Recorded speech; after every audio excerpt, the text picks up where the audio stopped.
Baik, sekarang kita masuk kepada masalah yang keempat yang berkaitan dengan tata cara wudu. Al-mas'alatur rabi'ah min tahdidil mahalli. Masalah yang keempat adalah tentang batasan-batasan berwudu. Jadi batasan berwudu. Ya, batasan-batasan berwudu ketika membasuh muka tentunya yang dimaksud yang di sini. Ya. Jadi batasan-batasan berwudu, batasan-batasan membasuh muka sampai mana? Gitu maksudnya. Ittifaqal ulama'u ala anna ghuslal wajhi bil jumlati min faraidil wudu'i liqaulihi ta'ala. Jadi para ulama telah sepakat bahwa membasuh muka secara umum termasuk rukun wudu berdasarkan firman Allah Subhanahu wa taala. Jadi sekali lagi bahwa ittifaqal ulama'u ala anna ghuslal wajhi bil jumlati min faraidil wudu'i.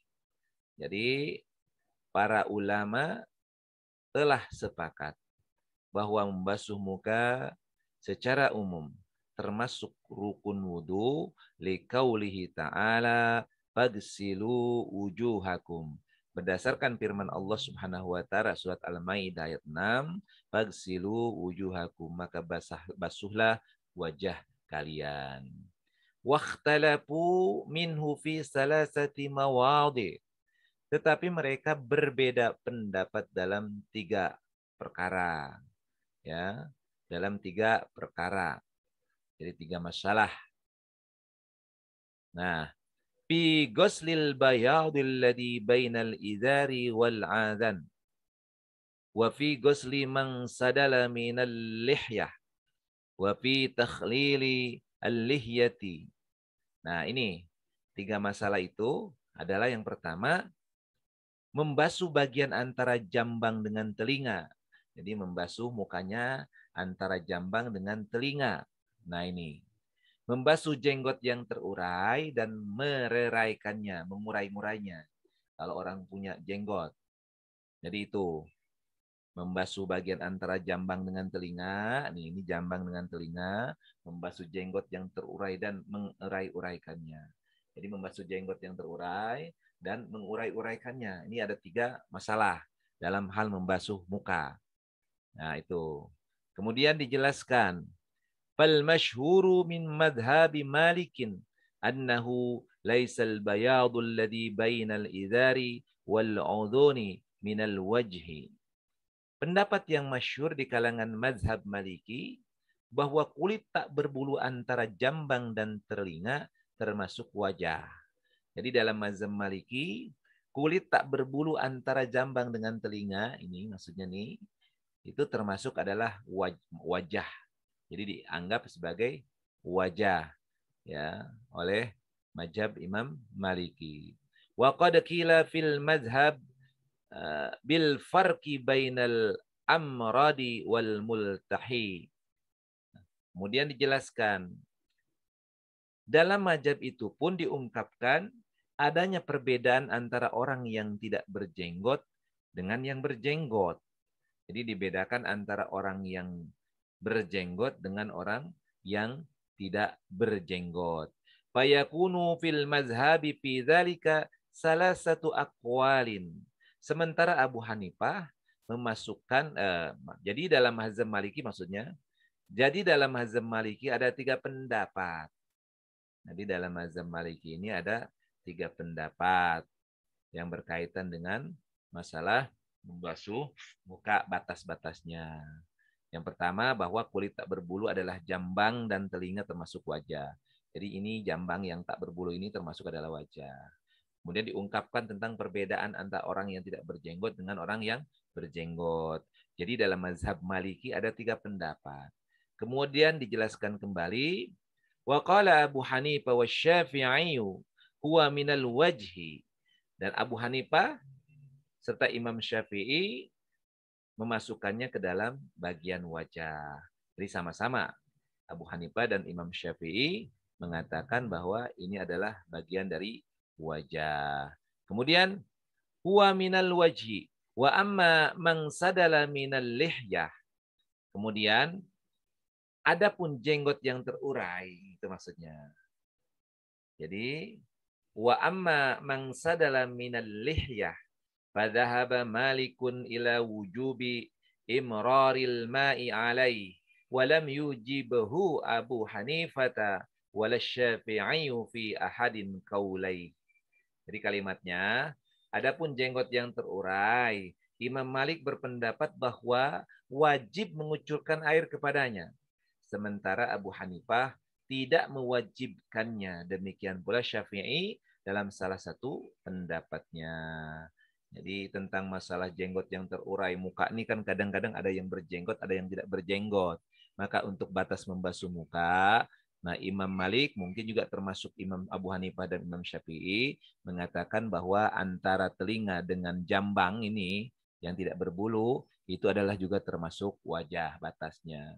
Kemudian di sini ada masalah jenggot, batas bawahnya, batas samping adalah telinga, kiri kanan, yaitu antara batas telinga, perbatasan telinga dengan jambang. Nah, kalau di bawah ini adalah masalah jenggot. Gimana kalau tidak berjenggot? Nah, kalau orang yang berjenggot, maka pendapatnya adalah bahwa dalam mazhab Abu Hanifah tidak mewajibkan, begitu pula Syafi'i dalam salah satu pendapatnya tentang mengucurkan air kepada jenggot yang terurai. Ini kalau jenggotnya terurai, menurut Abu Hanifah dan Imam Syafi'i nggak wajib. Jadi tidak wajib untuk kemudian mengucurkan air. Nah, tetapi di dalam mazhab Imam Malik, wajib dia mengucurkan air. Jadi mengucurkan, dikucurkan air. Ya. Nah, kita bisa lihat, sebab perbedaan pendapat dalam dua masalah ini adalah ketidakjelasan apakah wajah mencakup dua tempat ini atau tidak. Jadi sebab perbedaan pendapat dalam dua masalah tadi, ya masalah tentang batasnya antara kuping dengan jenggot, maksudnya antara kuping dengan batas yang tidak jambang ini maksudnya, kemudian antara jenggot, itu adalah ketidakjelasan apakah wajah mencakup dua tempat ini atau tidak. Kemudian adapun menyela-nyelai jenggot, artinya menyelah-nyelahi jenggot, mazhab Maliki berpendapat bahwa hal itu tidak wajib. Jadi wajibnya kalau di dalam mazhab Maliki hanya menyiram, mengucurkan, tetapi tidak wajib untuk menyelah-nyelahinya. Begitu. Dan ini pun dikatakan oleh Abu Hanifah dan Syafi'i. Sementara Ibnu Abdul Hakim dan pengikut Malik mewajibkannya. Jadi agak aneh nih. Jadi Ibnu Abdul Hakim dan pengikut Imam Malik maka malah mewajibkannya menyela-nyela daripada jenggot yang ada. Jadi simpelnya begini, bahwa dalam masa batas membasuh muka, ini adalah ada hal yang memang tidak dijelaskan tentang batas muka itu yang mana. Terutama berkaitan di pinggir, apakah kuping antara kuping dengan jambang ini merupakan juga batas muka atau bukan. Nah, dikatakan pendapat dari di antaranya Abu Hanifah dan juga Imam Syafi'i, ya itu juga mengatakan bahwa ini adalah bagian dari wajah. Begitupun Imam Malik. Jadi sepakat sebenarnya ya bahwa ini adalah termasuk dari wajah, maka harus dibasuh. Kemudian yang berbeda pendapat adalah tentang batas bawah jenggot. Kalau orang yang tidak berjenggot mungkin agak lebih mudah membasuh mukanya karena batasnya sudah jelas. Tetapi bagi orang yang berjenggot, maka ada perbedaan pendapat di sini. Yang pertama adalah Imam Malik mengatakan harus dikucurkan jenggotnya dengan air. Sementara Abu Hanifah dan juga Imam Syafi'i tidak mewajibkannya. Artinya kalau tidak mewajibkan, boleh dilakukan, boleh juga tidak. Kemudian berkaitan dengan menyela-nyelainya, maka kemudian masalah menyela-nyelainya, hal itu tidak wajib. Yang wajib kata dalam mazhab Imam Malik adalah hanya menyiram atau mengucurkan air.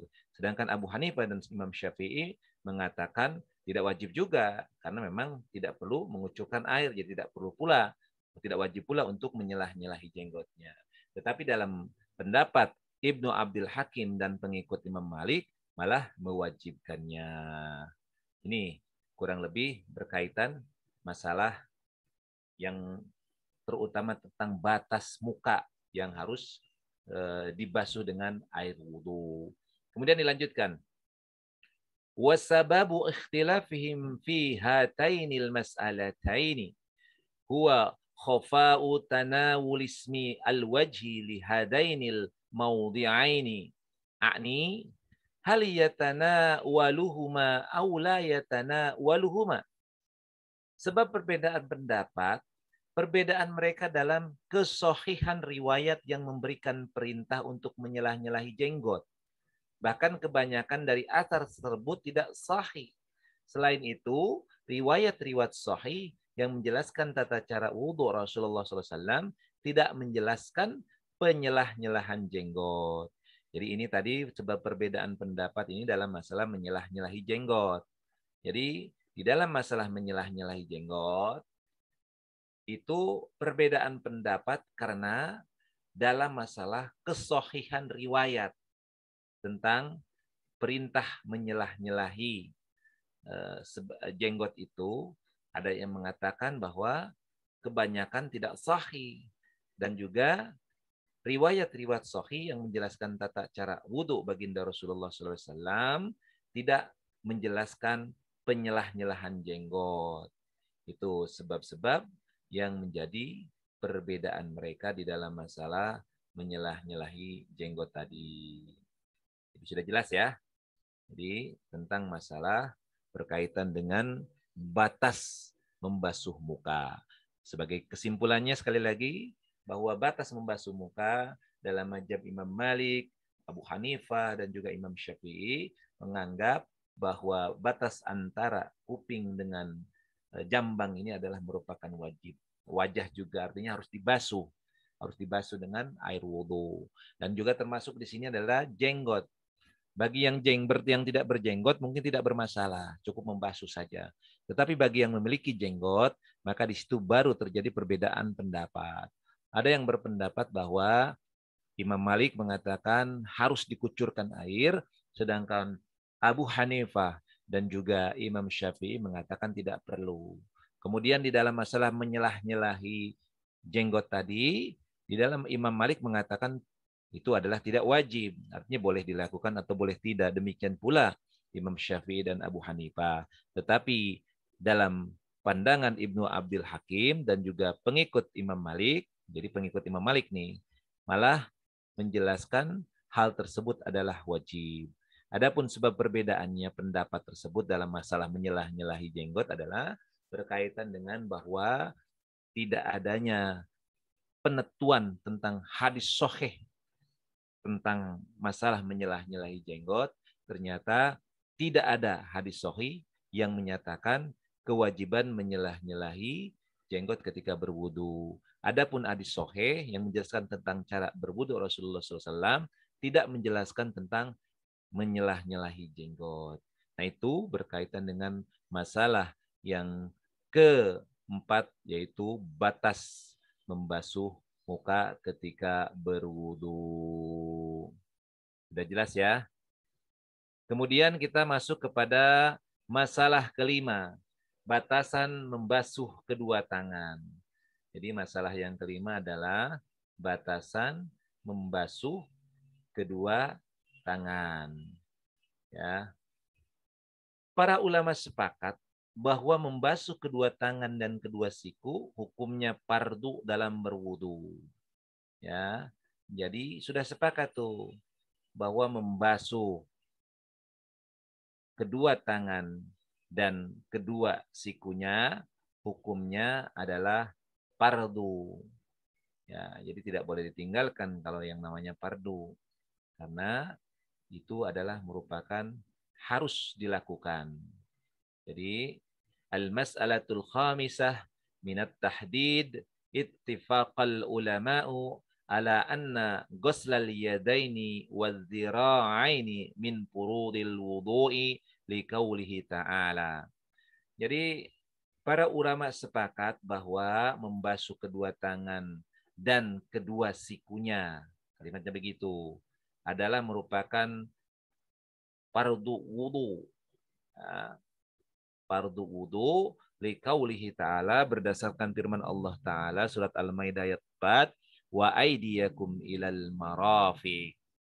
Kemudian wakhtalafu Al-Maidah ayat 6 wakhtalafu fi idkhalil marafiqi fiha fadhahabal jumhuru wa malikun wa syafi'iyun wa abu hanifata ila wujubi idkhaliha wa dhahaba ahlul zahir wa ba'du mutaakhiri ashabi malikin wa tabariyi ila annahu la yajibu idkhaluha fil ghasl.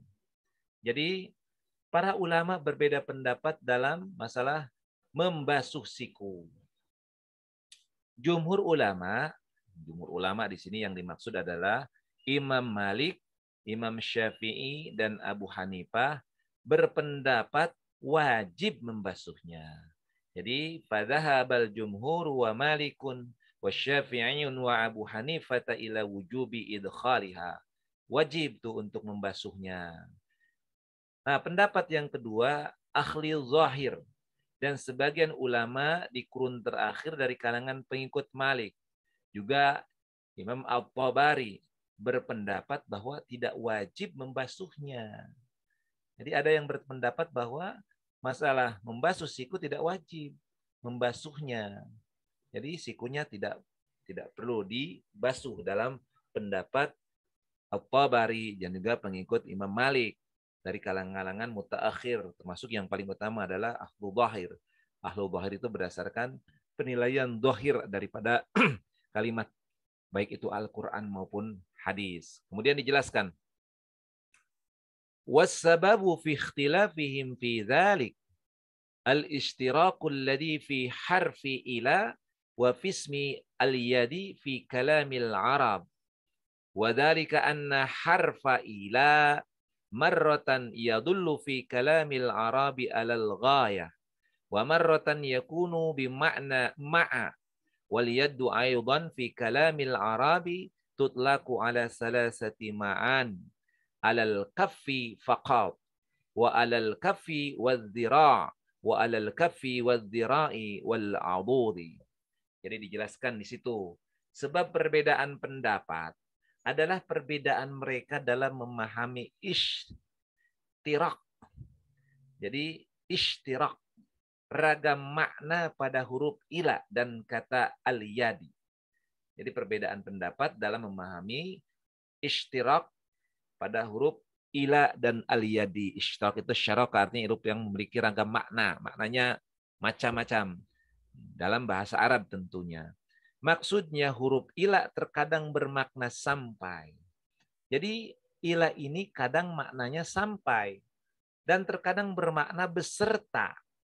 Nah, demikian pula tangan. Dalam bahasa Arab mengandung 3 makna. Telapak tangan saja, telapak tangan beserta siku, telapak tangan beserta siku dan lengan atas. Jadi ini nih, perbedaan dalam memahami makna yang ragam dari huruf ila dan al-yadi. Jadi ila terkadang dimaknai sampai, terkadang dimaknai juga beserta. Jadi kalau sampai mah saya pergi ada batasnya tuh. Jadi misalnya jarak antara rumah saya dengan si B adalah sampai rumah si C misalnya. Jadi kadang-kadang hanya batasnya saja, tidak beserta. Tetapi kalau ila dimanai di situ beserta, berarti termasuk di dalamnya. Jadi kalau batas membasuh tangan antara misalnya ujung jari sampai siku, maka kalau kalimat sampai, itu berarti nggak perlu sampai sikunya dibasuh. Jadi hanya batasnya siku saja. Tetapi kalau dimaknai ila adalah beserta, beserti dibasuh dengan sikunya. Nah, kemudian tangan itu sendiri ada dimaknai bahwa yang disebut tangan itu dalam bahasa Arab ada 3 makna, yaitu telapak tangan saja, kemudian telapak tangan beserta siku, dan kemudian telapak tangan beserta siku dan lengan atasnya. Nah itu dalam bahasa Arab. Jadi ada 3 pendapat berkaitan tentang tangan itu. Jadi perbedaan pendapat tentang makna mustarak dari kalimat, dari kata atau dari lafaz ila dan lafaz al-yadi. Kemudian dijelaskan, adapun ulama yang memahami bahwa ila di sini maknanya sampai dan melihat bahwa yang dimaksud al-yadi adalah yang di bawah lengan, mereka pun berpendapat bahwa batasan ini tidak masuk ke dalam bagian yang dibatasi. Jadi mereka tidak mewajibkan membasuh siku. Jadi bagi ulama yang memahami bahwa ila itu adalah sampai maknanya dan yad itu adalah yang di bawah lengan, artinya di bawah lengan ini. Jadi telapak atas dikit di bawah lengan. Nah itu. Jadi tidak di bawah siku kalimatnya. Jadi di bawah siku, maka tidak mewajibkan membasuh siku. Nah, Muslim meriwayatkan dalam kitab sahihnya dari Abu Hurairah, annahu ghasala yadahul yumna hatta asyra'a fil adadi, summa al-yusra kadzalik, summa ghasala rijlahul yumna hatta asyra'a fis saq. Summa ghasala al-yusra kadzalik, summa qala hakada ra'aitu Rasulullah sallallahu alaihi wasallam. Nah, bahwa beliau sallallahu alaihi wasallam membasuh tangan kanannya hampir ke lengan atasnya. Kalimat begitu. Annahu ghasala yadahul yumna hatta asyra'a fil adadi. Jadi membasuh lengan kanan beliau hampir ke lengan atasnya. Kemudian tangan kiri seperti demikian. Kemudian membasuh kaki kanannya hampir ke betis. Hampir ke betis. Kemudian membasuh yang kiri seperti demikian. Abu Hurairah berkata, demikianlah aku melihat Rasulullah SAW berwudu. Ini adalah hujah bagi kelompok yang mewajibkan membasuh siku. Jadi dalam hadis ini, dalam hadis sahih riwayat Muslim, Ahmad, dan juga lafaz yang sama dari Al-Baihaqi, yang kemudian riwayat utama adalah Abu Hurairah berkata bahwa dia melihat Rasulullah ketika berwudu membasuh tangan kanannya sampai ke lengan atas, sampai lewat siku. Ya, lengan atas artinya dia melewati siku. Kemudian yang kiri sama. Kemudian membasuh kaki kanannya hampir ke betis, jadi di atas mata kaki. Nah, kata Abu Hurairah, begitulah aku melihat Rasulullah SAW berwudu. Dan hadis ini adalah hujah bagi kelompok yang mewajibkan membasuh siku. Karena jika ada satu lafaz mengandung dua makna, maka kita tidak boleh mengambil salah satunya saja, kecuali ketika ada dalil yang menentukannya. Walaupun pada dasarnya lafaz ila dalam bahasa Arab lebih zahir mengandung makna sampai daripada beserta, demikian pula al-yadi lebih zahir mengandung makna sesuatu yang ada di bawah lengan atas daripada sesuatu yang ada di atas lengan atau di atas lengan atas. Itu kalimatnya seperti itu. Jadi berkaitan dengan dalil yang mengatakan bahwa membasuh tangan itu harus melewati sikunya atau beserta sikunya adalah dalil yang disampaikan oleh Abu Hurairah dalam hadisnya di mana dia melihat Rasulullah SAW berwudu. Tetapi kemudian ada kontradiktif pemahaman bahwa kebiasaan di dalam bahasa Arab lafaz ila itu artinya sampai daripada memaknai dengan beserta. Demikian pula al-yadi mengandung makna sesuatu yang ada di bawah lengan atas daripada sesuatu yang ada di atas dengan lengan atas. Jadi kalimatnya adalah di bawah siku. Tetapi hal ini tidak boleh mengambil salah satu kecuali ketika ada dalil. Kecuali ketika ada dalil yang menentukannya. Jadi hujah bagi kelompok yang mewajibkan membasuh siku, karena jika ada satu lafaz yang mengandung dua makna, maka tidak boleh mengambil salah satunya kecuali ada dalil yang menentukannya. Jadi kalau ada dalil yang menentukannya, lafaznya ada dua maknanya, maka kita tidak boleh dalam mazhab ini mengambil salah satunya kecuali ada dalil yang menentukan bahwa ini adalah seperti ini, itu adalah seperti itu. Nah, karena tidak ada dalil yang mengatakan bahwa hadis ilaknya ini adalah sampai, karena hadisnya jelas di situ dikatakan, jadi Rasulullah SAW annahu ghasala yadahul yumna hatta asyra'a fil adadi, hampir ke lengan atasnya. Hatta sampai hampir ke lengan atasnya. Tidak menggunakan lafaz ila, ya, tidak menggunakan lafaz atau harfun ila, tapi hatta asyra'a fil adadi, summa yusra kadalik, summa ghasala rijlahul yumna hatta asyra'a fis saqi.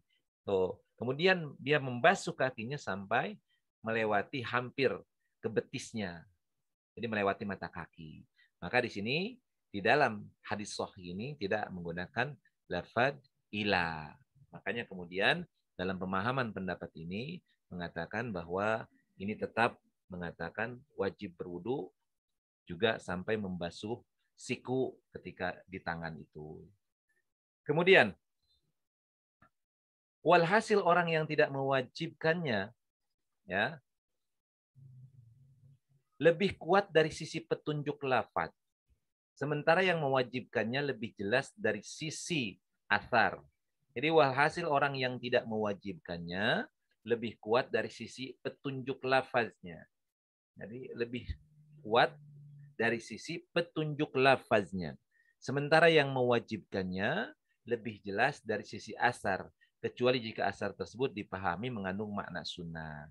Jadi tadi sih di dalam asar hadis dari Abu Hurairah sudah jelas membasuh tangan itu sampai ke sikunya, lewatin sikunya, bahkan intinya simpelnya beserta dengan sikunya. Nah, hadis ini sudah jelas, asarnya sudah jelas, kesohihannya diperintahkan mewajibkan sampai sikunya. Tetapi orang yang tidak mengatakan wajib sampai ke siku, dia lebih kuat dari sisi petunjuk lafaznya. Begitu kalimatnya. Karena zohiriyah kan ila itu kebanyakan dipergunakan sampai, sedangkan aliyadi itu dimaknai, dipahami oleh orang Arab adalah tangan di bawah siku. Artinya nggak sampai dengan sikunya, itu yang disebut dengan tangan. Demikian kurang lebih berkaitan dengan masalah membasuh telapak tangan tadi.